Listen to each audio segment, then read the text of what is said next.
Up. No que podemos ajudar? Alô, Up. Eu sou o Koala e eu gostaria muito de pedir o tema de pirataria. E também aproveitar para mandar um beijo pra minha mãe e pra Xuxa. Valeu! Episódio de hoje: pirataria.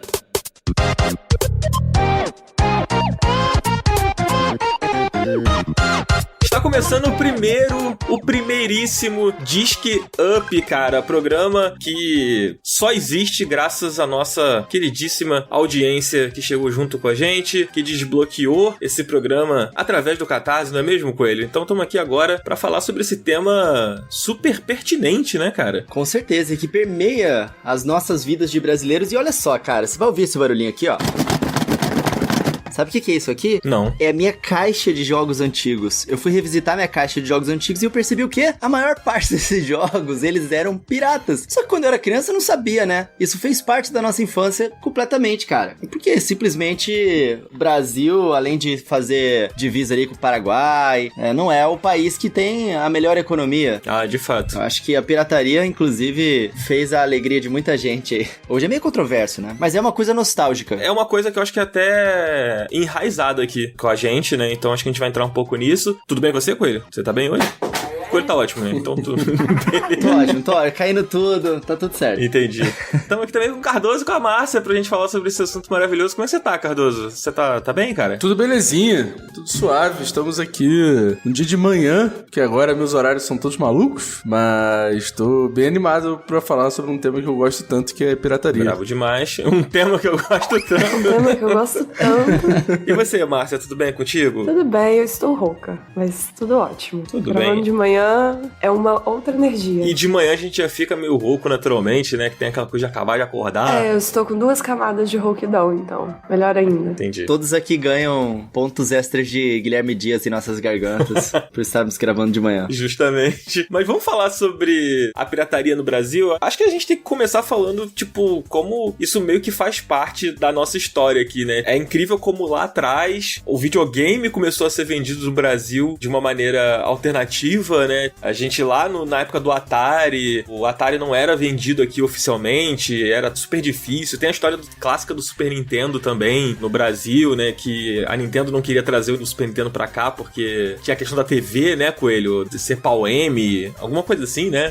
O nosso padrão de televisão, ele é uma mistura entre o padrão americano e o japonês. É um negócio diferente do europeu também. Então ela era diferente dos outros padrões de televisão que a Nintendo, né, tava acostumada com seus videogames. Uhum. E aí era mais uma incógnita pra eles, como é que eles iam fazer. Tanto que eles até fecharam parceria com outras empresas pra poder fazer isso aqui no Brasil. É verdade, a gente fala disso daqui a pouco. O que eu acho legal é que, tipo, pra gente falar sobre videogame no Brasil e pra gente falar sobre a pirataria, a gente inevitavelmente fala sobre a história do nosso próprio país, né? É. Porque tá tudo meio interconectado ali, né? Tipo, durante a época da ditadura militar, a gente teve uma lei aqui no Brasil que impedia importações de tecnologia aqui no Brasil, né? O que era uma loucura. E que começou toda essa história da pirataria aqui no Brasil, né? Então, é inevitável a gente falar sobre a história do país sem conectar com essa coisa do videogame, né, Dan? Não, completamente. Isso aí a gente tá voltando num tempo lá no final dos anos 60, né? Início dos anos 70. Acho que é desse período que você tá falando. Isso. Que eu não me lembro o nome da lei agora. Lei de incentivo fiscal?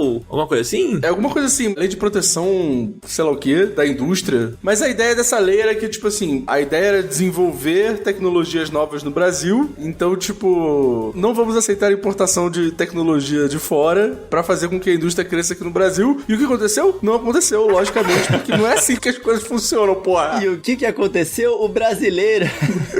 Porra, vamos proibir todo mundo de importar, que aí ninguém vai aprender porra nenhuma. E aí a indústria vai crescer, sei lá como, entendeu? O que aconteceu foi que, tipo, o brasileiro recorreu ao contrabando. Tipo, o videogame passou a ser importado e revendido, né, em alguns lugares do Brasil, principalmente os países com divisa com o Paraguai, como o Coelho citou e tal, começaram a dar um jeitinho de trazer o Atari pro Brasil, né? Só que era muito caro você bancar uma importação do Atari, mano. Eu tava lendo uma matéria esses dias dias, quando a gente tava pensando nessa pauta, que o Atari, se fosse hoje, ele custava cerca de 14 mil reais. Caralho! Exatamente. E a gente reclamando aqui, ó, do preço do PlayStation 5. Era Sim. 1000 vezes pior pra gente ver um pixel na tela. Gente, era muito caro. E são preços atualizados, tá? Tipo, não é tipo só conversão, é preço atualizado, com inflação, com tudo isso. É o preço que seria vendido aqui hoje em dia, 14 mil reais. Que isso, mano? É, cara, loucura. E aí, por ser tão caro, não valia nem a pena você ter o esforço de trazer pra cá. Ainda assim, aconteceu, algumas pessoas tinham acesso ao Atari, só que era mais fácil você conseguir as peças e montar o seu próprio Atari aqui no Brasil. Seja você mesmo o seu próprio Atari.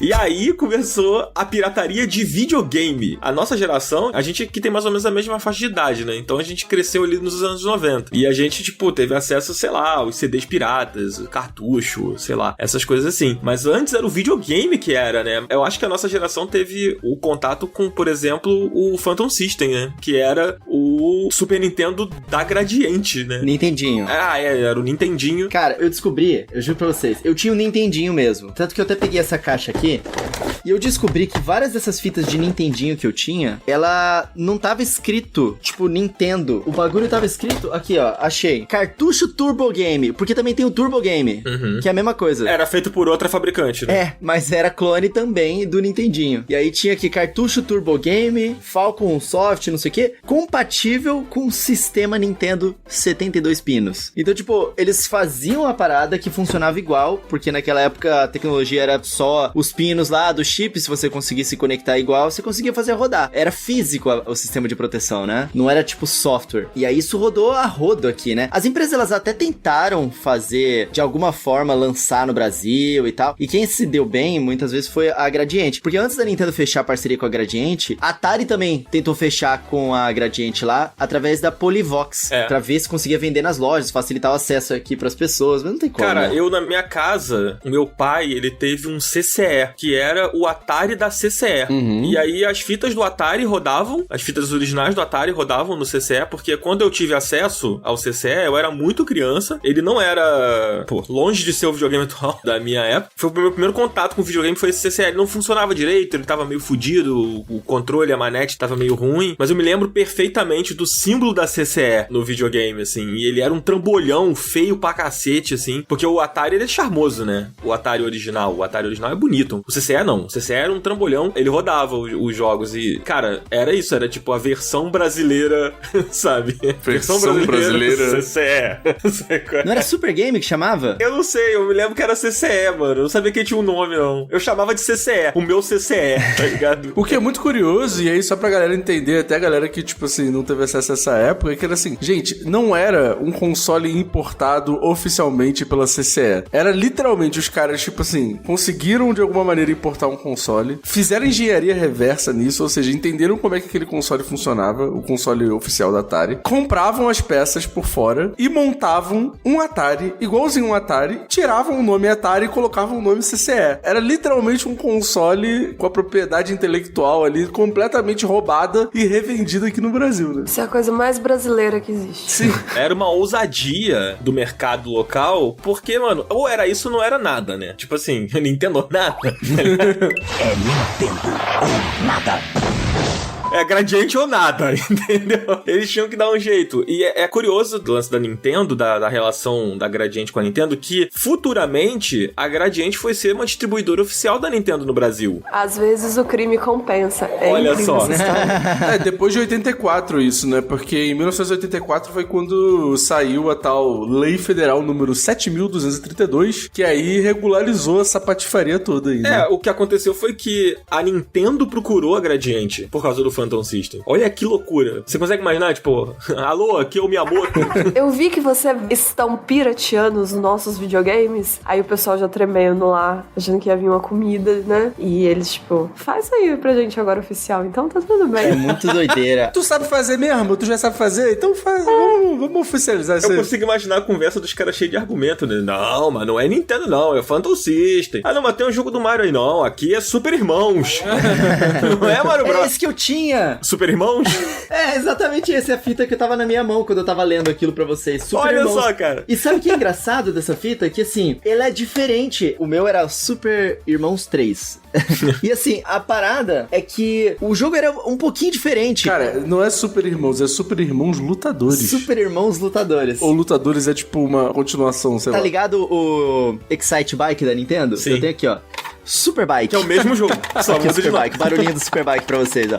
Que maravilhoso. É muito importante a gente falar que, tipo assim, beleza, foi o que a gente tava comentando agora do crime compensa, né, a piada e tal, mas essa era uma época que, tipo, o mercado de videogame como a gente conhece hoje, mano, não existia organização, essa organização que tem agora, tá ligado? Não era uma coisa, assim, super fiscalizada, não sei o quê. Não, era várzea, era várzea. É, chegou na Nintendo quando o negócio começou a ficar muito grande, sabe? Tipo, começou o negócio a ganhar proporções em algum momento, chegando os caras. É isso mesmo que o Catuso falou. Era a várzea, cara. Era um negócio que é uma doideira, esse lance dos consoles modificados. É uma história que é difícil acreditar, sabe? Como isso rolou, assim, tão livremente. No mundo de hoje é inimaginável você pensar um negócio desse acontecendo, sabe? Eu acho que hoje em dia o mercado é tão grande, né, que tem muitos olhos para o mercado. Antigamente o pessoal tava tipo, foda-se. Parecia muito uma vibe, assim, tipo, foda-se. Mas é porque também, tipo, a internet mudou muito nossa relação com propriedade intelectual como um todo, né? Porque, apesar dela facilitar muito a pirataria, ela facilitou muita informação também. Então, tipo, você hoje descobre como é que funcionam as coisas na Tailândia sem sair de casa. Antigamente, antes da internet, a informação era mais lenta de se chegar, né? Então, tipo,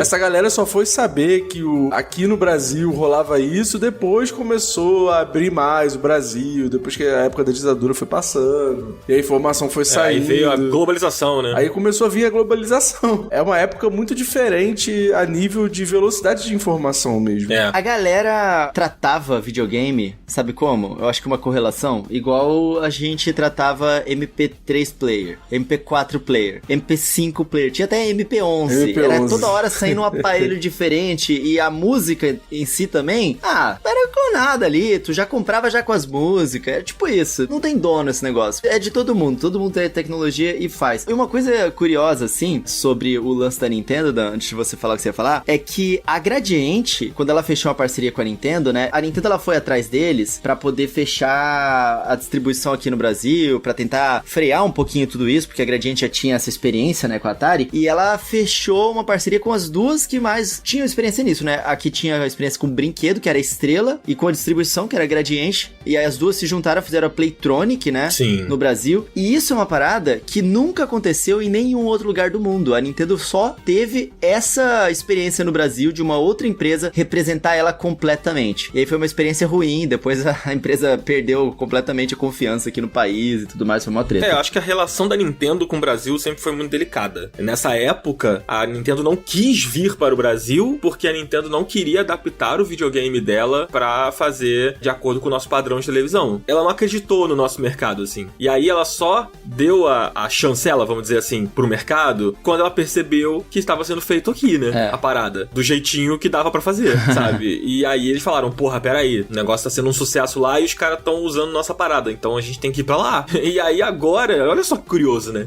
Anos depois, eles saíram do Brasil, um tempo depois, e aí agora eles estão voltando, porque agora não é através da pirataria ou de clone de videogame, mas porque mais uma vez o mercado brasileiro mostra que ele tem uma importância e que a Nintendo tem importância aqui pro público, né? Então eles mais uma vez voltam ao Brasil, resiliente. Sabe? Ai, essa Nintendo. Ai, essa Nintendo, o paninho. Assim. Depois que a experiência com a Playtronic foi ruim, a própria Estrela saiu do negócio, e aí que a Gradiente ficou com o nome da Nintendo, né? Tanto que depois eles lançaram, até o GameCube eles lançaram a Gradiente, né? Se não me engano foi o último videogame da Nintendo. O 64 também. É, o 64 também. É mesmo? É. Sabia não, foda. Uma coisa curiosa é que nessa época, né, quando a Nintendo resolveu vir pra cá oficialmente, e quando as coisas começaram a mudar um pouco de figura, esses videogames clones começaram a fazer parte de um passado, a gente já tinha um titã dos videogames aqui no Brasil, que era a Tectoy, né? Tipo, que corria em paralelo e que tava muito estabelecida aqui, sabe? A Tectoy. Era difícil brigar com a Tectoy. E a Gradiente foi e brigou com a Tectoy fazendo Phantom System, né, cara? Tipo, que era um videogame, vamos dizer, paralelo ali. E a Tectoy fazia os da SEGA, né? Isso. É, a Tectoy tinha o Master System aqui, tinha aquele Pense Bem, né? Que era da Tectoy. Caralho, pense bem, moleque. É. É muito doido porque a Tectoy existe até hoje, né, cara? Existe até hoje. E continua fazendo produto de tecnologia e tal, muito da hora. Eles fazem MP3 Play, etc. Sério? Não, eles fazem várias paradas, tem caixinha Bluetooth e o caralho. Eles têm a linha Pense Bem até hoje. É porque o Pense Bem foi relançado de um tempo pra cá. Acho que, se não me engano, na mesma época que eles relançaram o Mega Drive. Acho que, se não me engano, o novo Mega Drive da Tectoy, ele não tem entrada pra cartucho, eu acho. Acho que ele é só, tipo, um emulador, eu acho. Talvez esteja falando bobagem. Mano, peraí.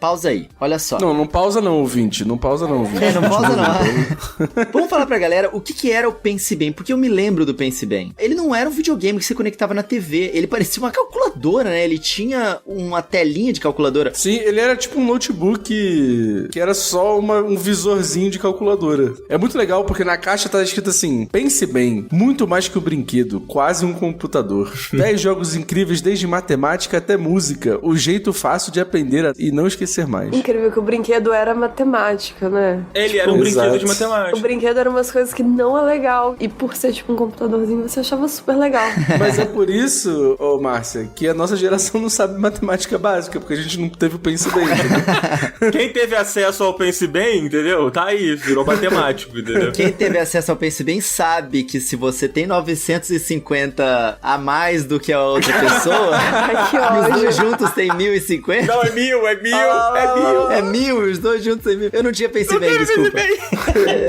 Pô, tem nada a ver o pirataria e Pense Bem, né? A gente tá aqui viajando. Mas o Pense Bem, ele fez muito sucesso porque a versão aqui do Brasil do Pense Bem, né? Se eu não me engano, era Smart Start, né? O nome original. Ele era uma máquina, mas você precisava dos livrinhos pra poder jogar, né? Tipo, então, os livrinhos que vinham com o Pense Bem eram livrinhos que conversavam com a nossa cultura. Porque tinha o livrinho da Turma da Mônica, tinha o livrinho do Seninha, e tinha os livrinhos, tipo, do Sonic, sei lá, da Turma do Mickey, sabe? Umas coisas assim. Então era uma maneira divertida de ensinar matemática para as crianças. Acho que essa era a proposta. Eu confesso que eu não sei o quanto de sucesso alcançou o Pense Bem aqui no Brasil, não sei dizer. E eu descobri aqui, foi em 2017 que eles relançaram. Sim, mas foda-se o Pense Bem, né? O Pense Bem não tem nada a ver com o que a gente tá falando. Não tem nada a ver. E a gente falou da Tectoy, e a Tectoy, ela me lembra uma coisa, que a gente tá falando sobre consoles modificados, né? Consoles que precisavam ser adaptados pra poder serem vendidos aqui, né? Oficialmente. E tinha os jogos também, né? E aí a gente entra num outro caminho da pirataria, e a própria Tectoy tinha o jogo da Turma da Mônica, que era uma modificação, era o mesmo jogo Wonder Boy, né? Só que com os personagens da Turma da Mônica. Inclusive ele foi relançado. Quando a Tectoy relançou o Mega Drive, ela relançou o cartucho do jogo da Turma da Mônica. E aí eu acho que mais uma vez a gente entra um pouco na nossa cultura, na nossa história e tal, porque, cara, eles pegaram um jogo gringo que não conversava com a gente culturalmente e inseriram um universo ali dos quadrinhos, que era uma coisa que, tipo, cara, a maioria das crianças teve algum contato com Turma da Mônica. Por mais que você não fosse fã, algum contato você teve, sabe qual é? Esse foi aquele da Turma da Mônica e a Terra dos Monstros? Acho que era o Castelo do Dragão? É, Mônica no Castelo do Dragão. Mônica no Castelo do Dragão. E ele era uma versão de qual jogo mesmo? Do Wonder Boy. Wonder Boy. Caraca. Eu nem saberia da existência do jogo chamado Wonder Boy se não fosse Turma da Mônica no Castelo do Dragão. Caralho, tá vendo? Moleque, e isso é tipo assim, primórdios de Bomba Pet. Foi assim que começou, ó, Sim. os jogos modificados. Mas,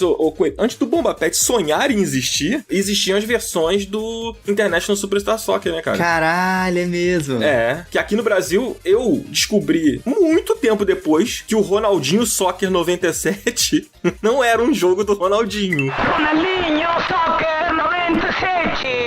E o jogo do Ligeirinho? Ele era uma coisa do Sonic. É? Eu tenho essa informação. Não sei se ela é real ou não. Traga a informação, amigo. Mas alguém me disse que ele era o jogo do Sonic. Tipo, só que com a roupagem do Ligeirinho. Acho que não, amigo. Ó, tô vendo aqui, Tem ó. certeza? Alguém me passou essa informação. Foi a primeira fake news que eu recebi, então. Speed Gonzalez, Los Gatos Bandidos. É um jogo de eletrônica aventura de console Super Nintendo Entertainment lançado em 95 para o público norte-americano. O game é uma adaptação do desenho Speed Gonzalez, que no Brasil é conhecido como Ligeirinho. Então tá tudo bem, que bom que temos informações. Então, mas a Márcia não tá errada. É que o Sonic 4 de Super Nintendo, ele é o mod do jogo do Ligeirinho, esse aí que você tá falando. É mesmo? Então é o contrário. É o contrário, ó. Caralho, o Sonic imitou o Ligeirinho. É isso, então. É isso. E aí ele salva o Mario, é mó rolo esse jogo. É o Sonic 4 que tinha pra Super Nintendo, muito bom. Que pica esse jogo do Ligeirinho, mano. Eu nunca tinha visto. Caralho, muito foda esse jogo. Então, eu lembro que eu gostava muito desse jogo. Eu acho que eu não tinha, mas eu conhecia várias pessoas que tinham. E aí eu lembro de ir na casa delas e jogar. E era muito legal. E o Sonic nunca fez nada. Não causou nenhum efeito em mim. E esse era muito legal, do ligeirinho. Se você tiver jogado Sonic 4, de repente, você ia gostar do Sonic 4. Talvez, assim. Eu tô abismado que o ligeirinho se chama Speed Gonzales. Caralho, que nome horroroso. Pô, ligeirinho é muito mais foda. Mano, o Super Mario Bros 3 que eu jogava, ele era um jogo diferente. Eu achava muito estranho anos depois, quando eu saí da pirataria e eu comecei a jogar de fato o Super Mario Bros 3, que ele não tinha algumas funcionalidades que o meu jogo tinha. Quando eu jogava ele no meu Nintendinho, eu apertava Select, no mapa de seleção de fases eu apertava Select, eu tinha um botão que eu apertava que ia aparecendo os itens, então eu podia pegar qualquer item a hora que eu quisesse, até o P. Podia pegar o cogumelo, podia pegar a estrela, e aí eu entrava na fase com aquele power-up. Pô, criança se amarra em fazer isso, né? Só que eu descobri que isso era mod do meu jogo, que não era o original, que eram uns super irmãos lá, tá ligado? E no jogo original não tem isso, e eu achei muito estranho, eu achava que o jogo original tinha alguma coisa errada, né? Quando eu fui jogar, pô, tá faltando essa parada aqui. Eu já tinha dado essa dica pra outras pessoas depois de velho. Ah, você sabia que você podia apertar Select? Aí você aperta não sei que botão na tela de seleção de fases e você pode conseguir o item que você quiser. A pessoa, caraca, sério? Eu nunca soube disso. É sério, a vida inteira eu joguei assim. Os caras devem estar achando que eu sou mentiroso até hoje, tá ligado? Isso é muito fascinante, mano, porque isso me lembra a história dos Street Fighter de máquina, né? Que algumas máquinas de fliperama, elas eram modificadas. E aí eu me lembro até hoje do Ryu que soltava vários Hadoukens. Hadouken aéreo, porque eram os mods do Street Fighter que tinha só no fliperama. Isso antes até da gente falar de videogame, assim, era nas máquinas de flipper mesmo. O famoso Street Fighter de O rodoviária. Street Fighter de rodoviária. E ficou tão popular isso, se eu não me engano tem um vídeo da Warp Zone que eles falam sobre isso, que a Capcom pegou esses mods que eram feitos nos fliperamas e colocou nos jogos deles. Caralho, sério? Sério? Tipo, de certa forma, era uma época tudo tão experimental em termos de mercado, em termos de desenvolvimento e tal, que essas coisas que o público criava e que às vezes ganhavam vida, né? Porque, tipo, virou o Street Fighter de rodoviária. E eles pegavam, vamos fazer um modo aqui no Street Fighter Turbo que dá pra você jogar com o Ryu que solta 3 Hadouken de uma vez. Sabe qual é? Tipo, e aí eles abraçaram a cultura das ruas, tá ligado? Entendeu, né? Street. Street. E colocaram no jogo deles. Então, tipo, hoje a gente pensa, né, o quão difícil seria uma coisa dessa acontecer. Na verdade, o que a gente mais vê é, tipo, a própria Nintendo mesmo, né, uma empresa que vai e derruba ROMs feitas por fã, projetos feitos por fãs e tal. E nessa época era tão diferente, né, que na verdade as empresas elas estavam mais interessadas em saber o que tava acontecendo, sabe? Eu realmente não entendo algumas decisões empresariais. Acredito que deve fazer algum sentido, mas assim, olhando de fora eu não entendo, porque se a gente pega pra olhar exatamente, tipo, o tema que a gente tá falando aqui hoje, tipo, a gente tem todo um mercado que nasceu da pirataria e nasceu da dificuldade de ter acesso a essas coisas, e olhando agora, isso não chegou a impactar essas empresas, muito pelo contrário. Tanto que todo mundo conhece essas empresas e hoje em dia que a gente tem mais acesso e mais facilidade pra comprar, e se você tiver condições de comprar o original, a gente ainda prefere pegar o original, apesar da gente ter a cultura muito entranhada. Então é algo que realmente não entra na minha cabeça esse raciocínio de empresa, principalmente a Nintendo, que é muito forte isso, de ao invés de tentar contornar ou agregar com o que vê que tá acontecendo, tipo os mods, etc., simplesmente proíbe e corta. Isso não funciona. E isso não é bom nem pra eles. Não sei, eu não consigo entender essa política tão rígida em cima desse tipo de coisa. Sempre vai ter uma manifestação do público e dando uma transformada nessas coisas. Não é que a empresa vai incentivar, mas arrumar uma forma, tipo isso que o Street Fighter fez. Isso é uma saída incrível. Que você mesmo pega e agrega no seu produto final. Então, não compreendo. E não adianta nem culpar japonês, né? Ah, os japoneses são cabeça dura, que o pessoal às vezes fala. A Capcom, né? A Capcom é japonesa também, tá ligado? É, tipo assim, acho que a Nintendo, sei lá, com um atraso de 30 anos, ela foi e fez o Mario Maker, né? Que é, de certa forma, uma homenagem aos mods da internet, assim, sabe? Entre muitas aspas, assim. Mas é isso, com atraso de 30 anos, 40 anos, sei lá, de atraso aí, saiu o Mario Maker, né? Super Mario Maker é uma resposta às pessoas reclamando do New Super Mario Bros. Pô, Nintendo, New Super Mario Bros. Chega! Ah, tu não gosta? Então faz você! Aí lançaram o Super Mario Maker. Exatamente. Mas olha só, eu acho que a gente pode entrar no nosso segundo bloco sobre os nossos contatos com jogos e as nossas experiências, que a gente tá entrando pensando um pouco nisso, né? Nos jogos modificados que a gente teve acesso. O que vocês acham? Vamos nessa. Vamos nessa, então. Mas pra isso... Pra isso o que, Cardoso? Pra isso, a gente precisa chamar os nossos reclames do Plim Plim. Pô, puxa os reclames do Plim Plim aí.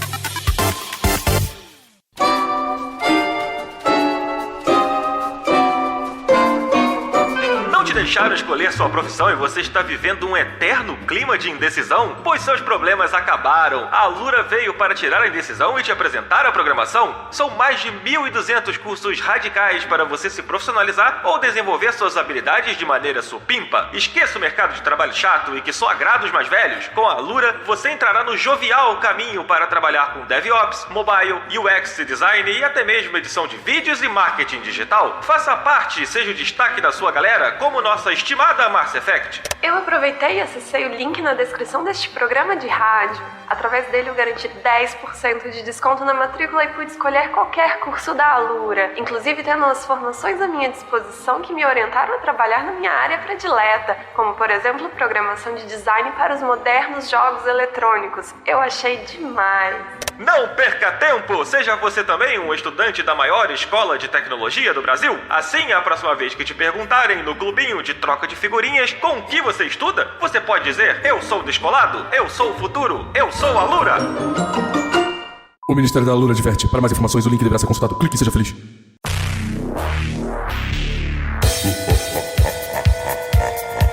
Agora a gente entra aqui no nosso contato com a pirataria. E a primeira coisa que eu quero fazer é perguntar pra vocês se vocês conhecem Mortal Kombat 2,5.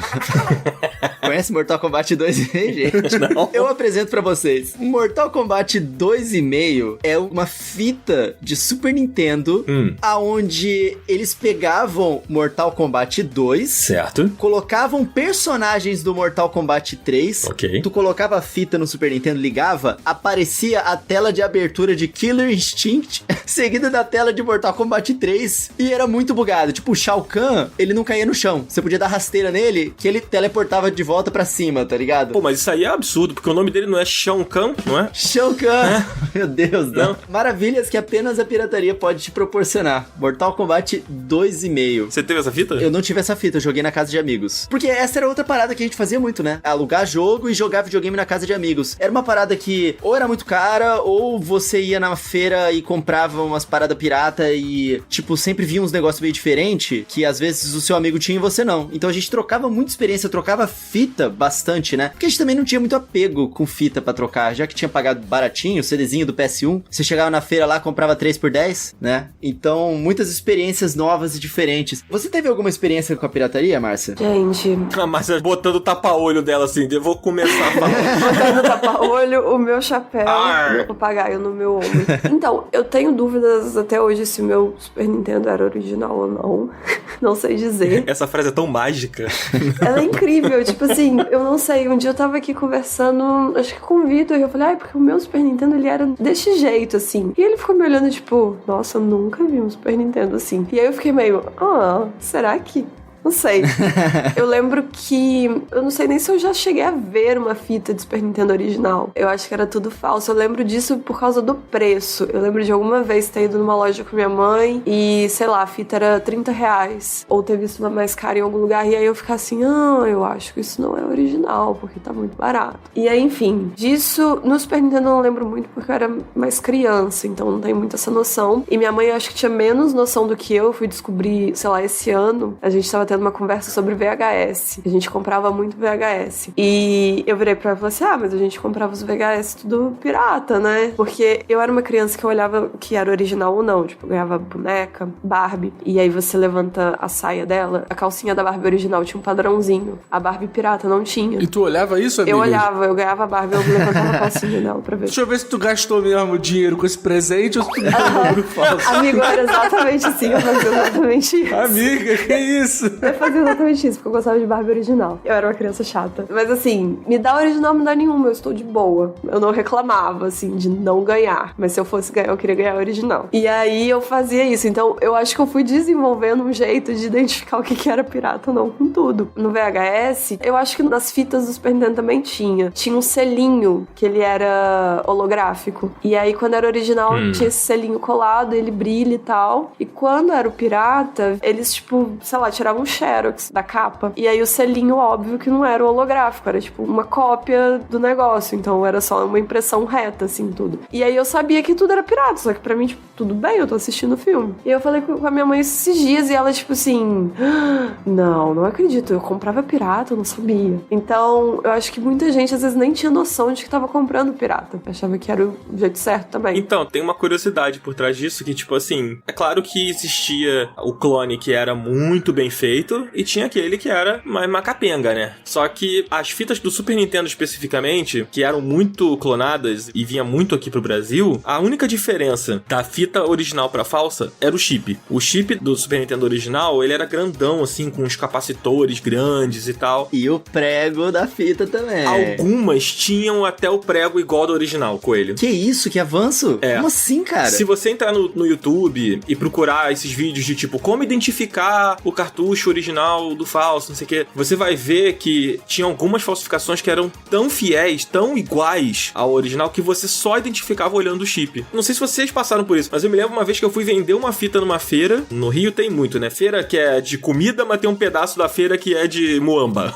tá ligado? Feira do rolo. Aí eu fui levar umas fitas pra vender e os caras, eles abrem a fita. Tipo, ele abre a fita e olha pra ver o chip na hora, assim. Pra ver se você tá vendendo a fita original ou se tá vendendo a fita falsa. Porque pra identificar é pelo chip. E agora vem a curiosidade que eu ia falar. É que, tipo, a fita ela era igual. A estrutura era igual, o adesivo era igual, era tudo idêntico. A única coisa que era a diferença de por que era mais barato era porque o pirata você não pagava a distribuição. Você não pagava o direito de ter aquilo ali sendo vendido. Mas a fita, ela era idêntica. Elas eram feitas em fábricas que eram fábricas que faziam as originais, sabe? Tipo, o mesmo mecanismo, o mesmo material, só que, sei lá, às vezes tinha uma coisinha escrita por dentro da fita, sabe? Mas eu vi recentemente um vídeo do cara abrindo e mostrando, assim, o chip é realmente muito diferente, assim, tipo, o chip do original é bonitão, você vê que o negócio é feito com esmero, assim, sabe? Enquanto o pirata é um chip pequenininho, sabe? Que fica, sei lá, sambando dentro da fita. Inclusive eu tenho uma aqui do Super Vôlei, que se você sacudir, você ouve o chip balançando dentro da fita, sabe? Mas era idêntica, era, pô, pra gente que era criança, então era difícil identificar, sabe? A menos, é claro, que você compra aquela que é mais tosca, né? Tipo, que o adesivo é, sei lá, branco, a impressão que parece um de Xerox, sabe? Aí não tem como você não identificar. Pô, sabe uma decepção que eu tive? Eu descobri que aquelas fitas de vários jogos em um eram todas piratas. Eu achava as melhores, mano. Pô, tu comprava um jogo e vinham vários. Ah, tinha a do Mega Drive era original, né? Aquela coletânea. Ah, é? Tinha? Aham. Pô, nunca critiquei. Tá vendo? Sega é incrível. Sega does what Nintendo don't, né?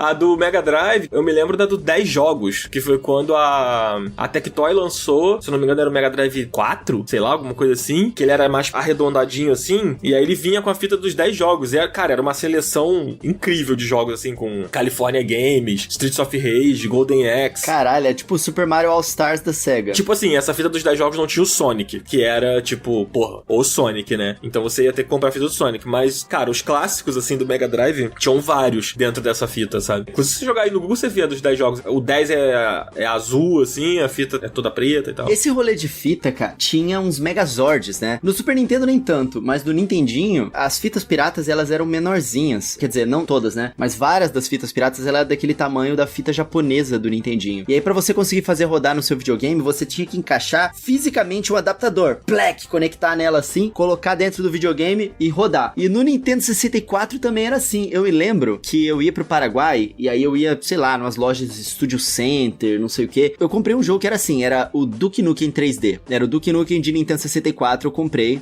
Ele era uma fita levinha, ela era pirata, né? Ela era levinha. E aí pra jogar no videogame, você tinha que encaixar num adaptador que era do tamanho de uma fita de Nintendo 64 também, o adaptador. Então você, plec, encaixava uma na outra e colocava no videogame e ficava tipo um prédio em cima do videogame pra você jogar o jogo, tá ligado? Um mini prédiozinho, assim, cara, com o adaptador conectado no outro. E é a mesma coisa pra fita japonesa, porque, tipo, tinha um adaptador também que eu nunca vi ser utilizado, mas pra você rodar a fita japonesa original também, você precisava de um bagulho desse. Que doideira. O Super Nintendo não tinha muito isso. Ô, Cardoso, e você, cara? Você teve muito contato com a pirataria, com jogos clones e coisa do tipo? Cara, eu tive 2 momentos, porque, tipo assim, eu sou de uma geração um pouquinho depois da de vocês, então eu não tive acesso a, tipo, Super Nintendo, Nintendinho, tipo, nunca joguei num Super Nintendo, por exemplo. Mas, o que aconteceu? Quando eu tinha ali uns 10, 12 anos, mais ou menos, eu herdei um computador do meu irmão, um computador meio velho, tá ligado? Só que eu comecei a entrar no mundo mágico dos emuladores, mano. E aí, cara, a minha vida mudou pra todo sempre, assim. Porque aí eu tive acesso a todos esses jogos que eu não tive acesso. Tipo, jogos do Super Nintendo, jogos do Nintendinho, jogos do Nintendo 64 que minha mãe não tinha dinheiro pra comprar e tal. Porque eu acho que minha mãe não sacava muito que tinha fitas falsas, tá ligado? Do Nintendo 64. E aí, cara, quando eu entrei nesse mundo do emulador, foi o momento que tudo mudou, mano. Foi o momento que eu joguei, tipo, Super Mario do 64. Foi o momento em que eu joguei Shadow Man do Nintendo 64. Foi o momento que eu joguei Pokémon Snap. Foi o momento que eu joguei vários jogos que eu nunca tive acesso. Inclusive, tipo, todos os Super Marios da era do Nintendo, do Nintendinho. Então, tipo, o mundo dos emuladores, pra mim, sempre foi algo muito mágico. E foi a única maneira de eu ter acesso a todos esses jogos, sabe? E eu acho que foi o que me fez gostar de videogame, foi ter acesso a emuladores. Caralho. Cara, eu jogava o Mario 64 no mouse e teclado, pra vocês terem ideia. Caraca. Nossa, isso aqui é empenho, hein? Muito doido, Mas por que mano. no mouse? Por que tu não usava só o teclado? No mouse e teclado que eu digo, tipo assim, eu não tinha controle pra jogar, entendeu? Ah, sim. Eu também. Minha primeira vez com o Mario jogando eu, assim, sem ser na casa de um amigo, foi no teclado. Mas não o mouse, só o teclado. Apesar de que se tivesse um mouse pra poder controlar a câmera, ia ser bem-vindo, hein? Ah, sim. E aí teve uma coisa curiosa também, que era que, tipo, quem tinha os consoles novos eram os meus primos. Meus primos, tipo, tinham condição financeira melhor. E aí, tipo assim, na época que eu tava com esse computador velho jogando emulador, meus primos já estavam, sei lá, com PS2, sabe? Tipo... E aí eu tenho a memória da gente no shopping, lá na Ilha do Governador, o famoso Ilha Plaza Shopping. E aí, numa das saídas do Ilha Plaza Shopping, tinha uma barraca de um cara que vendia jogos falsos pro PS2. Mano, e é inacreditável a quantidade de coisa que tinha e a quantidade de jogos modificados que o cara vendia. Então, tipo, tinha todos os Guitar Hero, eu era viciado em Guitar Hero, então, tipo, a gente saía e comprava, sei lá, 3 Guitar Heroes, porque o jogo custava, sei lá, R$5. Cara, Aí você jogava no PlayStation dos meus primos. E aí o que acontecia era que, tipo assim, eles iam viajar e aí eu pegava o console deles emprestado e aí eu comprava 3 jogos e ficava jogando pra cacete lá nesses 3 dias. E aí uma das coisas, cara, foi que meu computador, aquele computadorzinho, não era muito bom e perto da minha casa tinha muitas lan houses, né? Só que é outro papo, assim, mas eu sinto que eu tive muito acesso a essas coisas, muito mais pelo PC do que pelos consoles modificados e pelos discos falsos e tal. O PC abriu minha cabeça, assim. Por isso que até hoje eu gosto de jogar no computador. Justo, Caralho, justo. tudo por causa dos emuladores. E hoje em dia tu não usa mais pirataria, né? Será? Silêncio! O que eu quis dizer são nos jogos. Alguns jogos antigos você não consegue ter acesso hoje. Não consegue. Tipo Metal Gear, né, Cardoso? O Metal Gear, por exemplo. Eu queria ter feito live de Metal Gear, eu não consegui fazer. Do primeiro? Do primeirão. O do É difícil de você achar. MSX. Sim. É. Às vezes, tipo, você apelar pra pirataria é muito uma questão de acesso a esses jogos. Cardoso, mas aí você não apelou pra pirataria. Você apelou para Videogame Archive. Olha aí. É. Mas acho que isso é um papo pro bloco 3, hein? Historiadores. É isso que o Cardoso falou do computador, aconteceu comigo também, só que, tipo, eu fui ter computador muito tarde, mano. Muito tarde, assim. Mas o meu primo tinha um computador. E o meu primo morava com a minha avó, e eu vivia na casa da minha avó. Porque, tipo, eu não tive o Super Nintendo quando eu era criança, eu tive o Mega Drive. Eu tive o Mega Drive quando o Mega Drive já era um videogame antigo, assim, sabe? E aí eu joguei tarde Sonic, joguei tarde as coisas todas, mas pra mim era fantástico ter o Mega Drive. E aí eu só fui jogar mesmo, por exemplo, Zelda, A Link to the Past. Eu só fui jogar o A Link to the Past no computador, no emulador, na casa do meu primo, assim, porque eu não tive o Super Nintendo, né? O Mario, o Super Mario World também. Eu já tinha tido contato na casa de um amigo, na casa de um colega, mas assim, é diferente, né? Tipo, na casa do meu primo, eu dormia lá, eu tava sempre lá. Então, tipo, lá eu tinha tempo pra jogar mesmo o jogo. Enquanto na casa de um amigo é aquela coisa de, vê aqui como é que é esse jogo aqui. Você joga um pouquinho, daqui a pouco, vamos botar o, sei lá, Mortal Kombat que a gente joga contra. Então, tipo, você não consegue desfrutar 100%, assim, né? Na casa de um colega que você vai uma vez ou outra, assim. Eu tive o Mega Drive, eu não tinha fita pirata do Mega Drive, ou talvez eu tenha tido algumas que vieram com videogame, porque o meu videogame foi usado, então mas eu não me lembro de comprar uma fita pirata, assim. Eu acho que talvez eu tenha tido algumas que vieram. Aí depois eu tive o 64, no Nintendo 64, esse eu tenho certeza que eu não tive nenhuma fita pirata, porque eu quase não tive fita nenhuma do Nintendo 64, e era muito difícil achar as fitas piratas do Nintendo 64. Eu queria ter encontrado as fitas piratas do Nintendo 64 na época, mas eu não encontrei, teria sido ótimo. É que tu não foi no Paraguai, pô. É, Paraguai era rei. Eu não tinha contato com ninguém que ia ao Paraguai, ou sei lá, a minha avó foi uma vez ao Paraguai com o irmão dela e tal. Pô, sei lá, nem pensei em pedir fita assim na época, sabe? Acho que eu nem tinha essa consciência de que a minha avó ter ido ao Paraguai era uma oportunidade de eu ter vários cartuchos de videogame, porque lá era realmente barato, Pois né? é, eu fico imaginando que deve ter sido muito diferente a infância nesse sentido em outros locais do Brasil. Porque pra mim, mano, isso era simplesmente sinônimo, assim. Porque Paraguai é ali do lado, é ali do lado. Aí você vai lá e tem as coisas baratas. Eu nem sabia que era pirata, era tipo, das coisas baratas. Uhum. E aí, nossa, era o universo. E tanto no Brasil mesmo, em Campo Grande, Mato Grosso do Sul, era muito fácil. Lá tinha o camelódromo lá, que a gente ia, que era a feirinha. Sempre tinha um monte de coisa lá que dava pra comprar, porque justamente o pessoal trazia do Paraguai, que era ali do lado. Então meio que fazia parte da cultura da região ali, do local onde eu vivia, sabe? Eu tenho um amigo, que inclusive o Cardoso conhece, que é o Arthur. Beijo, Arthur. Um beijo pro Arthur, se estiver ouvindo esse episódio. Beijo, Arthur. O pai do Arthur, ele foi camelô. Então, quando o Arthur era bem pequeno, ele ia ao Paraguai pra comprar pra revender as coisas. E aí, obviamente, o Arthur tinha acesso, né, às paradas. Ah. E aí o Arthur, ele conta que, tipo, cara, que ele teve, sei lá, a biblioteca do Super Nintendo quase inteira, assim. Pô, muito foda. Ele ia numa viagem com o pai, acompanhando o pai comprava lá um monte de fita pra vender, tipo, sei lá, peguei 3 cópias aqui do Mario, uma é do Arthur, sabe, tipo isso, assim. Então ele teve acesso a muita coisa graças ao Paraguai, assim. Caralho, criança mais popular da escola, com certeza. Porra, imagina. Eu posso abrir um parênteses rapidinho? Claro. Eu fui no Paraguai algumas vezes já na minha vida, né? Porque, porra, a diferença de valor das coisas que você compra no Paraguai é ridículo, né? Cara, é muito maneiro ir no Paraguai. É uma coisa que eu recomendo a todas as pessoas que eu conheço. Vá no Paraguai pelo menos uma vez na vida, porque o Paraguai, ele é tipo a Uruguaiana do Rio de Janeiro, só que a nível de um país. Então é um país que parece a Uruguaiana no Rio de Janeiro. É maravilhoso, é maravilhoso, é maravilhoso.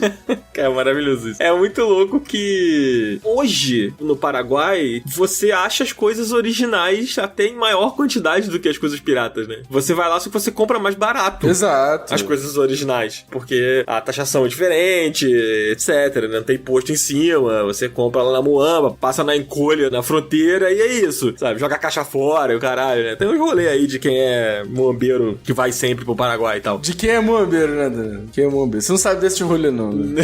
Não, jamais, assim. Não, mas eu nunca fui ao Paraguai. Pô, moleque, é muito maneiro, vale muito a pena. Eu imagino que sim. Eu já tive amigos que foram ao Paraguai e trouxeram coisas pra mim, inclusive um aí bem próximo. Cara, essa história é muito boa, não sei se eu já contei essa história do podcast. Aí, Coelho, escuta só isso. Cheguei pro Daniel e falei assim, qual é, Dan? Estou indo para o Paraguai. Quer alguma coisa de lá? E aí, tipo assim, eu abri pra ele uma infinidade, o mundo inteiro. É tipo, quer um iPhone? Quer um MacBook? Exato. Mano, fala o que tu quer que eu compro lá pra tu. Porra, aí sim, caralho. Aí eu falei, olha nesse site aqui, que é um site pra comprar coisa no Paraguai. Lembrando que eu não comprei nada falso, tá, galera? É só compra normal, só que do Paraguai é mais barato. Ah, acabou esse negócio de falsidade no Paraguai. E aí eu cheguei e falei, pô, escolhe o que você quer comprar e me manda aí. Aí ele, 2 dias depois, me manda um link de um teclado do Pokémon.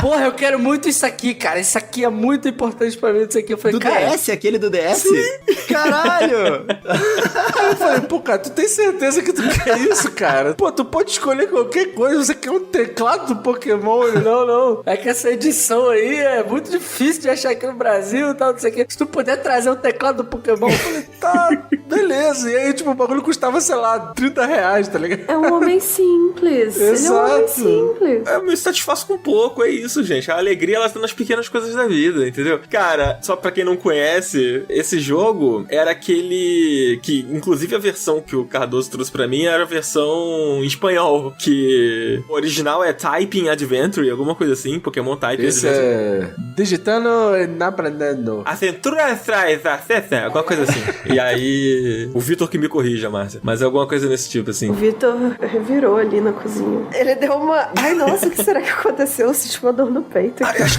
que alguém falou espanhol errado. Caralho, Daniel, o teclado é 800 conto no Mercado Livre, mané. Que isso? Tá vendo? E você julgando? Agora quem tá você sorrindo? menosprezando o meu teclado? Não menosprezei, eu só achei engraçado, só isso. O comentário da postagem aqui que o bagulho tá R$700. O cara botou assim, ainda bem que eu comprei o meu por 50 conto em 2020. Aí o vendedor respondeu, verdade. Ai, que maravilha. E essa é a versão espanhol. Aprende com Pokémon. Aventura entre las teclas. Tá escrito aqui, É o que eu tenho! Agora deixa eu contar uma coisa. O Cardoso trouxe pra mim ele lacrado, né? Aí eu só fui deslacrar ele, cara, anos depois, assim. Anos depois. Porra, isso que é consideração pelo negócio que eu trouxe com muita dificuldade lá Não, do mas Paraguai. porque sabe que eu sou colecionador, né? Sim. E quando a gente fala colecionador, é uma desculpa falar que eu sou doente da cabeça. Beijo, remédios. O moleque pediu um teclado do Pokémon. Eu falei, cara, eu posso trazer um MacBook, um iPhone novo pra você. Não, quero um teclado do Pokémon. Sabe o que é o mais mágico? É que esse teclado, ele não é um pra alfabetizar, não é isso, mas ele é tipo pra criança, né? Ele é um Pense Bem do Pokémon. É um Pense Bem do isso que Pokémon. ele é. Só que o Pense Bem era voltado pra matemática e o Pokémon é voltado pra, sei lá, gramática, talvez, não sei. Pra rinha de animais, é pra isso. Com palavras, tá ligado? Sim. O mais fascinante desse jogo é que o teclado dele funciona no computador, se tu quiser. É mesmo? É, ele é um teclado Bluetooth bom, assim, com as teclas boazinhas e tal. Agora não tem jeito. Eu vou ter que gastar R$700 pra poder ter um tecladinho de Te Pokémon no convenci, meu né, computador. Agora sim. Mas vamos pro nosso bloco final falar sobre as possibilidades da pirataria. A gente falou muito isso aqui já, mas acho que a gente pode entrar mais. E aí eu acho que o nosso querido Zabuzeta pode chamar aí uma palavrinha do nosso patrocinador. Está pensando em consumir um produto eletrizante pelo precinho que cabe no seu bolso? Então você precisa assinar o programa de rádio Up. Sim, o programa que é sucesso entre a galera de todas as idades veio para apresentar à sua audiência qualificada o universo dos jogos eletrônicos com muita categoria. Assine agora e faça parte do clube de membros, receba recompensas exclusivas e saia por aí dizendo que você também é um Upper. Aquela paquera da sua vizinhança vai te olhar com outros olhos. Assine o Up!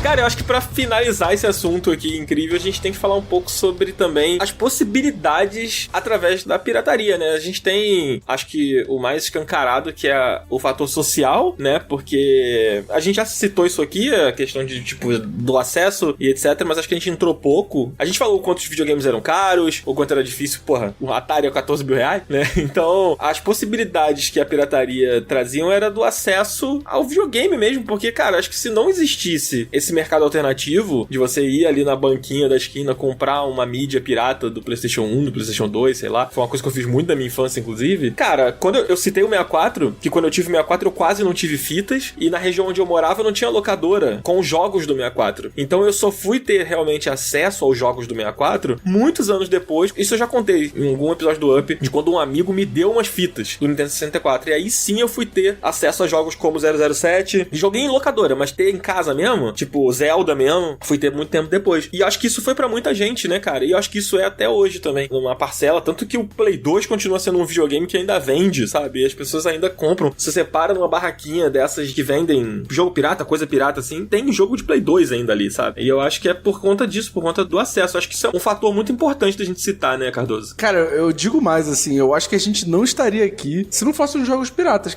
porque era o jeito da gente ter acesso a essas coisas e foi a maneira como moldou a nossa paixão por videogames como um todo, né? Sim. Eu acho que a gente não estaria nem aqui se não fosse isso, porque eu acho que por uma questão de repertório, tipo, o repertório que a gente criou a partir desses jogos que a gente teve acesso, foi que possibilitou hoje a gente ter esse conhecimento pra hoje estar aqui. Então eu acho que esse fator social e esse fator do acesso, eu acho que é o fator mais importante pra falar sobre pirataria hoje em dia, né? É, com certeza. Eu sempre lembro desse momento que em 2008, olha só, fazem muitos anos isso, eu tava na SB Games 2008, que é um evento acadêmico, e quem fez uma palestra lá foi o Bertrand, ele é o diretor geral, é o cabeça da Ubisoft na América Latina. Sim. É o pica da Ubisoft. É o pica da Ubisoft na América Latina. E tipo assim, ele falou uma parada lá no final da palestra dele, que como é um evento acadêmico e a galera, pô, vou trabalhar na indústria, anti-pirataria e tal, ele falou uma parada que deixou o pessoal lá meio desconfortável, só que ele é um cara que eu acho que ele tem visão da parada, porque que foi o seguinte, ele terminou a palestra dele falando obrigado pirataria, porque basicamente o que ele tava dizendo é que o contato que o brasileiro teve, imagina, se tudo aqui, ó, 14 mil reais o Atari, pô, a parada não ia entrar na cultura do brasileiro pro brasileiro se apaixonar por videogames e eventualmente começar a trabalhar, crescer, ter o seu próprio dinheiro e comprar as paradas que não são pirata, né? Que é mais ou menos o caminho que muitas pessoas seguem, sei lá, se é a maior parte ou a menor parte, mas muitas pessoas, e faz com que esse mercado seja tão vibrante aqui no Brasil também, né? Então tem uma hipótese de que a clonagem e a pirataria acabou fazendo o mercado de videogames do Brasil, e depois desse mercado ter se iniciado, né, na América do Norte e tudo mais, e sem isso a gente não teria o mercado gigante do tamanho que ele é hoje, né? Então tem esse ponto de vista aí. Eu tenho uma galera que é muito mesmo, ouve falar de pirataria e já, tipo, sei lá, fica com raiva e briga na internet por causa disso e tal, mas eu acho que tem esse outro lado também, que é um assunto controverso por causa disso, né? É uma parada que é errada, entre aspas, assim, mas ao mesmo tempo trouxe acesso que permitiu com que as pessoas entrassem em contato com franquias, e essas pessoas, mesmo que tivessem entrado em contato com essas franquias através da pirataria, consomem outros produtos originais dessas mesmas franquias de videogames, esse tipo de coisa, né? A mídia, de forma geral, ela se torna com facilidade uma coisa inerente à nossa cultura, sabe? Então, você não ter acesso a isso é você privar parte da população, parte das pessoas, de ter acesso a uma parcela cultural do que acontece ao seu redor na sociedade, sabe? Tipo, imagina o quão triste seria se nós fôssemos pessoas que crescemos e não tivemos acesso nenhum a videogame. Cara, a gente não jogou Mario. Aí agora tá saindo o filme do Mario, isso não impacta a gente em nada, tá ligado? Porque a gente não teve acesso, sabe? Então, falando do meu ponto de vista, eu não tive acesso a Pokémon quando eu era criança. Não tive. Tipo, o desenho era a porta de entrada dos meus coleguinhas. Das outras drogas. Então, tipo, eu não tive. Hoje em dia eu vejo a galera surtando com Pokémon, não sei, não me toca em nada, é muito estranho. Realmente parece algo que eu perdi. E mesmo, sei lá, eu já tentei assistir Pokémon, já tentei ver jogo, não tem efeito nenhum em mim. É muito ruim isso. E aí você, sei lá, você realmente tem essa sensação de que você perdeu algo, você não estava inserido em algo que é mundial, de certa forma. Então, se a gente não tivesse tido a pirataria, a gente estaria nesse ponto mesmo, de não ser inserido em algo que muitos lugares estão. É isso, acho que principalmente a nossa geração, né, Márcia? Que, tipo, a gente é de uma época que o videogame sempre foi luxo, o videogame sempre foi uma coisa cara, sempre foi uma coisa difícil de ter. Então a gente vai ouvir sempre muitas histórias de pessoas próximas a gente que, tipo, pô, sei lá, só fui ter um Play 1 na época do Play 3, sabe? Coisas assim. Esse tipo de história é muito comum, né? É, sim, a gente ouve muito essas histórias, né? Porque é difícil o acesso até hoje, o videogame continua sendo bastante caro. E assim, como é que eu encaro a pirataria hoje em dia? Porque fez parte da minha infância, eu sou apaixonado, trabalho com isso hoje em dia, foi o que o Cardoso falou, a gente não estaria aqui muito se não fosse por causa disso. Eu acho que boa parte da população que curte videogames também. Hoje em dia, eu não uso pirataria pra nada, assim. Eu posso pagar pelos serviços e eu pago por eles. Mas eu sei que não é a realidade da maior parte das pessoas. É simplesmente a gente ignorar que a gente vive num país com dificuldades, né? E as pessoas querem se divertir e jogar lá os videogames e, pô, faz parte da cultura. Cara? Ter acesso. Participar, exatamente. Né? Tá dentro da parada. É não querer enxergar a realidade do país se você querer que todo mundo seja contra a pirataria também, assim, sabe? Faz parte meio que da nossa cultura, meio que, sei lá, vai acontecer. Eu acho que quem pode deveria sair, mas também sou só eu. Eu acho que, tipo, tem uma diferença entre você incentivar gratuitamente, sabe? E você entender a importância da parada, sabe? Exatamente. É diferente, sabe? Tipo, a gente não tá aqui fazendo um programa do tipo, vai lá, pirateia a porra toda. Não é exatamente isso que a gente tá falando. Mas é tipo, eu entendo, a gente tem completa ciência do quão importante é, em vários âmbitos, a existência e a possibilidade. E até a gente fez um programa, se eu não me engano foi no ano passado, que foi com o Gugelmin, que a gente falou sobre a preservação. Não foi retrasado. Retrasado? A gente perdeu noção do tempo, né, na pandemia.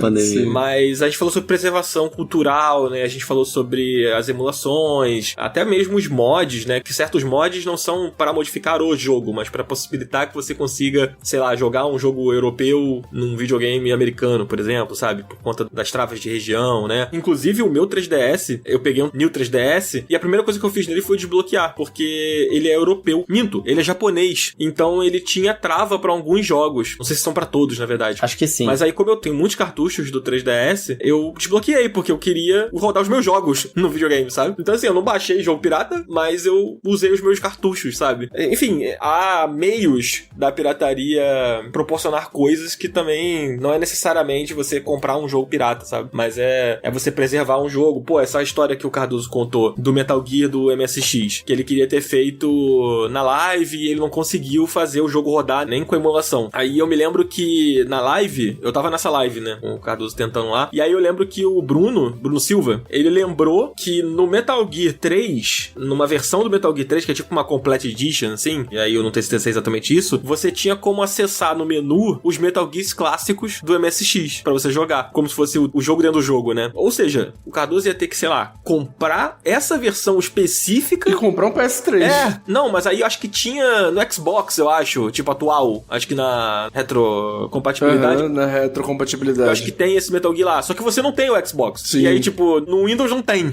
essa versão. Ia ser um rolê do caralho pra você conseguir ter um simples acesso e experimentar aquele jogo ali, que é um rolê quase tão complicado pra você quanto, sei lá, comprar o MSX e o cartucho, tá ligado? Sim. Porque você não tem o Xbox, entendeu? E não é barato comprar um Xbox, né? Não, e isso desanima as pessoas a experimentarem. E eu acho que, cara, isso faz parte da nossa história cultural. Por exemplo, a gente não vê muito isso com filmes. Os filmes não são inacessíveis dessa forma. Tipo, você não tem que, sei lá, bater na porta do Tarantino e pedir pra ele a película específica do filme XB, sei lá, que ele passou uma vez na vida dele. Você consegue ter acesso a filmes de maneira simples. E jogo, isso não acontece, mano. E por uma série de coisas. Tipo, cara, o Forza Motorsport, o último que saiu, sem ser esse novo que vai sair agora, ele não tem mais pra você comprar. E ele saiu, tipo, sei lá, mano, tem pouco tempo, não tem muito tempo. E então, tipo, a parada simplesmente se torna inacessível de um dia pro outro. E, cara, querendo ou não, é parte da nossa história como civilização humana, sacou? Então a gente não ter acesso a essas coisas é tipo um apagamento histórico da nossa cultura, tá ligado? Então é muito ruim, né? É realmente isso. E eu acho legal, isso tudo que vocês citaram, tem a Video Game History Foundation, né? A Game History Org, e a CEO dela, ou a diretora, sei lá, é a Kelsey Lewin, e eu vi ela falando sobre isso há uns dias atrás, por causa do fechamento da eShop do 3DS do Wii U. E aí, isso gerou uma série de discussões, porque tem vários jogos lá que não estão disponíveis em nenhum outro lugar. Sejam jogos originais para esses consoles, ou sejam jogos de versões clássicas de jogos antigos, tipo tem Sonic, tem o Excite Bike, Kid Icarus, tudo 3D, por causa do 3DS, com profundidade de cenário e tudo mais, que, cara, não dá pra você jogar no computador, não dá pra você jogar em lugar nenhum, e não dava agora pra você comprar mais o jogo se você não tinha. E ela tava falando, cara, todos nós sabemos que o fechamento da eShop é horrível, mas é muito pior por razões que as pessoas não podem nem imaginar. Não tem um caminho razoável pra acessar legalmente grandes trechos da história dos videogames, mesmo dentro da biblioteca de arquivos, e isso é porque a ESA assim quer. E aí ela escreveu um artigo sobre isso, né, e ela fala que hoje a gente pode entrar numa biblioteca e ler livros, a gente pode entrar numa biblioteca, assistir filmes, encontrar jornais, só os videogames, que são uma parte da nossa mídia, que não pode ser acessado dessa forma, né? E aí ela fala que a Video Game History Foundation, ela tá decidida a mudar isso, porque os principais argumentos da ESA, que defende, né, o interesse das empresas de videogames, são de que os detentores de direitos dos videogames podem e vão capitalizar os seus jogos antigos. E o segundo argumento deles é que se a ESA permite, né, se as empresas permitem que as bibliotecas forneçam acesso remoto aos videogames, as pessoas podem acabar se divertindo em vez de utilizar isso só pra fazer pesquisa. E aí ela demonstra ali que, tipo, o primeiro argumento, que os detentores de direitos vão capitalizar nos jogos antigos, ela fala que vai ser facilmente desmontado porque ele já tem uma série de documentos que mostram que ninguém tá realmente fazendo nem sequer um trabalho aceitável nesse sentido. São pouquíssimos jogos da nossa história que as empresas relançam e capitalizam. Como um bom exemplo esse aí que o próprio Cardoso falou. E aí eles estão falando que eles vão estar armados com dados pra provar isso na próxima audiência que eles têm com os órgãos lá de copyright, que os números são muito ruins mesmo. Muitos videogames estão simplesmente sendo perdidos e nunca são utilizados. E aí ela fala que no segundo argumento deles, que é o das bibliotecas, que as pessoas não vão usar só pra pesquisa, os videogames, eles vão usar pra poder se divertir. E ela fala, gente, biblioteca as pessoas também vão pra poder ler coisas e se divertir. Não é só pra pesquisa, lógico, é parte da nossa cultura que tem que ser preservada. Porra, você criou um jogo, você não tá fazendo nada com ele, brother, tá ligado? Deixa ele disponível em algum lugar. E, cara, e é incrível como as pessoas às vezes querem comprar o jogo. Não necessariamente as pessoas querem, tipo,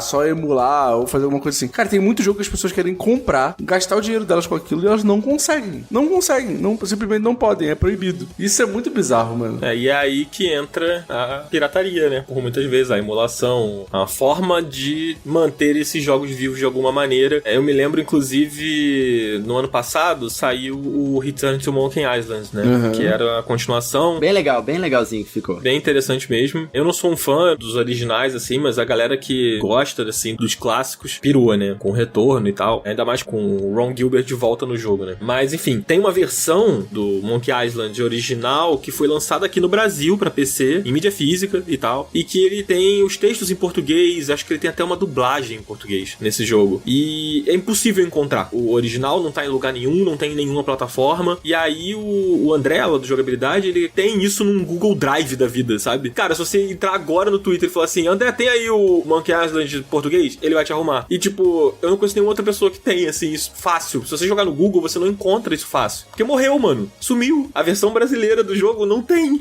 em lugar nenhum, tá ligado? Então, tipo, se você jogou quando tu era moleque, o jogo, e você quer rejogar e você não tem, fudeu. Acabou. É uma parada que ficou na tua memória, sabe? Tipo, então a preservação dessas paradas é super importante também, sabe? Enfim, eu acho que a gente entrou bastante nessa coisa. Eu só queria falar um negocinho que eu não falei lá no início. Dá tempo de eu falar? Claro. Cara, lá no início do episódio a gente tava falando sobre a questão da nossa cultura dentro dos jogos e tal, por exemplo, do lance da Turma da Mônica, né? Os jogos modificados. E tem uma coisa muito interessante que eu tava vendo um documentário que é do pessoal do Rebobinando, o documentário Rebobinando. Acho que é esse o nome. Que o Pedro Falcão, jornalista brasileiro, né? Um beijo pro Pedro, se ele estiver ouvindo isso aí, um beijo. Beijo, Pedro Falcão. O Pedro, ele fala uma coisa muito interessante. Ele cita, na entrevista lá que ele tava dando, sobre esses mods do International Superstar Soccer. O International Superstar Soccer, a Konami, ela não tinha as licenças dos jogadores que estavam naquele jogo. Daí surgiu o Alejo, né? Clássico. O Alejo, o Café, que era o Cafu, era o Café. Exatamente, o Alejo era o Bebeto, né? O Alejo, ele era o melhor jogador do jogo e o caralho. Hoje você entra numa loja dessas de departamento em shopping, você acha a camisa escrito Alejo atrás, sabe? Na época da Copa do Mundo, tinha a camisa do Alejo vendendo. O Alejo virou um personagem. Só que, tipo, por não ter os nomes, por não ter as coisas, através dos mods, era que os fãs pegavam e colocavam os nomes dos jogadores originais. Ronaldinho, Zidane, sei lá, Rivaldo. E aí você despertava o interesse do cara que não ligava muito pra videogame, mas que gostava de futebol. E, porra, futebol é uma parada que é extremamente cultural aqui no Brasil, né? Então, muitas pessoas que sequer tinham interesse por videogame, mas que tinham interesse pelo esporte, passaram a se interessar pelo videogame, porque viram que, pô, aqui nesse jogo agora, com essa versão aqui do Ronaldinho 97, eu consigo jogar com o Ronaldinho, tá ligado? Então, você trouxe pra dentro da mídia pessoas que não necessariamente se interessavam pela mídia, sabe? Graças às modificações. E que elas não se interessariam, talvez, se vissem Alejo e Café jogando, porque não ia ter a identificação, tá ligado? Então, tem essa questão também, sabe? Por trás da modificação, das versões feitas por fã, né? Que é uma forma de você piratear e fazer uma circulação não oficial do jogo, sabe? Eu acho isso muito maneiro, assim, de citar. Ainda mais a nível de Brasil, né, cara? Que hoje o jovem acaba torcendo pro Manchester United porque ele joga FIFA. E no FIFA, o Cristiano Ronaldo tá no Manchester United, sabe? Então, tipo, o videogame e o futebol andam muito lado a lado com o jovem, sabe? Acho que no fundo sempre andou, graças a, sei lá, Ronaldinho Soccer, Valderrama Soccer, sabe? Que tinha lá no final dos anos 90, assim. Acho que é uma coisa legal da gente comentar. Tem mais alguma coisa que a gente não falou, gente? Sobre pirataria? Acho que não. Acho que é só... Não seja chato.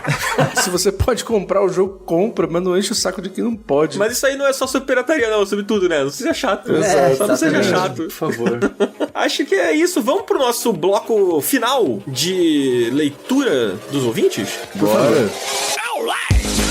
Bom, então é isso, esse foi o nosso primeiro Disc Up. Eu espero que vocês tenham curtido, queridos ouvintes. Espero que você, Cardoso, Coelho e Márcia também tenham curtido. É um papo muito legal, eu gostei bastante. Esse episódio só aconteceu graças aos nossos queridos ouvintes aqui, como o Bernardo Cortizo de Aguiar, como a Vivian Castro. Nossos queridos apoiadores. Nossos queridos apoiadores, como a nossa querida Arícia Farias Lima, que são assinantes lá do nosso Catarse. Então fica aí o convite pra quem tá ouvindo conhecer, né, se você não assina ainda. Graças a vocês aí a gente conseguiu realizar esse programa aqui, que tem um formato especial. Então a gente quer feedback, pô. Entra lá no nosso Discord, entra no nosso grupo secreto, fala com a gente nas redes sociais, fala o que vocês acharam, deixa um comentário lá na postagem do Instagram, na postagem do Twitter, né, e fala o que vocês acharam, né, Coelho? É isso aí, gente, tem uma surpresa pra vocês. Olha, esse programa, ele é feito por causa do apoio da comunidade. Então a gente queria que vocês enviassem cartas pra gente, cartas dos ouvintes. É um programa nostálgico, né? Quem não lia as revistas de videogames do passado, a interação era sempre assim, né? Então a gente gostaria de fazer isso pra vocês aqui também. Manda pra gente contato@somosup.com somesup.com. contato@somesup.com. E aí pode ser um beijo pra sua família, um beijo pra sua mãe, cartinhas. Manda aí, fala bem da Márcia, fala bem do Coelho, é isso. Exatamente. É isso, mandem cartinhas pra gente, falem as suas experiências nostálgicas, manda beijo pra Xuxa e a gente vai selecionar algumas aqui pra poder ler nos próximos episódios também. E, gente, de verdade, considerem assinar lá o Catarse pra gente poder continuar com esse programa que a gente fez aqui com muito carinho pra vocês. Espero que vocês tenham gostado. Ah, e tem uma outra coisa. É muito importante se vocês estarem lá no nosso Discord, porque lá no Discord a gente faz as votações, cara. Então as votações, elas são 2 assinantes. Então você, assinante, entra lá no Discord, cara. A gente sempre manda lá no nosso Catarse o linkzinho pra você entrar. Fica lá no seu painel lá do assinante, você vai ter o link pra você entrar. Lá a gente fez a votação pra escolher o tema desse episódio aqui, que tinham outras opções. Venceu pirataria. Aliás, deu um baile o tema pirataria. Ganhou aqui, pô, disparado, mais do que o dobro de votos do segundo colocado. E a gente vai abrir uma nova votação em breve lá no nosso Discord. Então, assina o Up, dá pra assinar a partir de R$5. E aí você faz parte dessa comunidade ainda mais profundamente, né? E mais próximo da gente, e mais próximo também das decisões. Acho que a gente fica por aqui, né, Cardoso? É isso. Tamo junto, galera. Muito obrigado aí a todos que ouviram. Espero que vocês tenham gostado. Espero que seja um formato aí que vocês abracem, que vocês gostem, porque falar de nostalgia é muito gostoso. Então, é isto. É uma viagem no túnel do tempo. E agora vamos viajar no túnel do tempo e vemos vocês e ouvimos vocês no próximo episódio aqui do Up, toda quarta-feira às 10 horas da manhã. Diz que Up, não sei quando que sai, mas a gente vai fazer aí pra vocês. E é isso aí. Beijos! Valeu, tchau!